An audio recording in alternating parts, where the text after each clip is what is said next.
pozdrav svim mojim veganskim gurmanima, a i ostalim koji svrate u moju bosansku vegansku kuhinju. Danas pravimo šarenu vegansku dolmu, a njena je specifičnost to da ćemo umjesto bijelog luka koristiti divlju biljčicu, srijemuš ili medvjeđi luk. Srijemuš je kod nas dosta rasprostranjen, jer njegova je specifičnost inače da raste isključivo u planinskim i nezagađenim sredinama i čak ako ga pokušate presaditi na neko vama pristupačno mjesto, nećete uspjeti. Kod nas je u narodu poznat po nazivu medvjeđi luk. U narodnim pričama kažu da je to prvi obrok koji medo pojede nakon što se probudi iz zimskog sna. I taj obrok ga detoksicira, dakle izbaci mu toksine iz organizma koji su se nakupili tokom dugog zimskog sna, te na taj način medo povrati snagu i regenerira svoj organizam. Bezbroj benefita koje korištenje srijemuša donosi, prije svega dakle detoks, čisti organizam.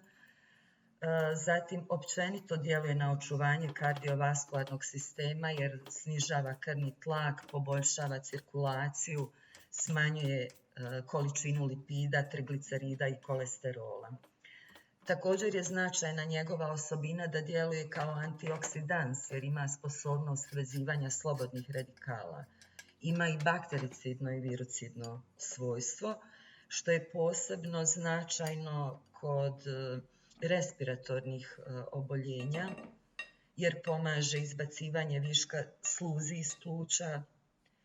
Osim toga, pomaže kod osteoporoze i artritisa, poboljšava izgled kože, a ono što je za nas ljude u godinama posebno značajno je da poboljšava pamćenje.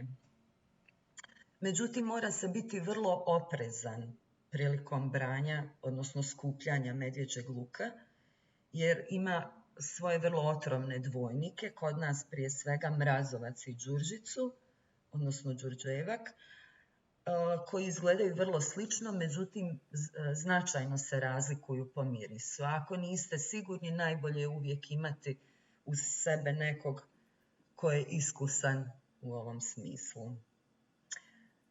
Htjela bih samo još napomenuti da je moja šarena vegan dolma servirana u jednom krasnom sahanu s poklopcem kojeg sam dobila od svoje drage prijateljice Snježe. Uživajte u gledanju i kušanju, pa do sljedećeg viđenja. U slast!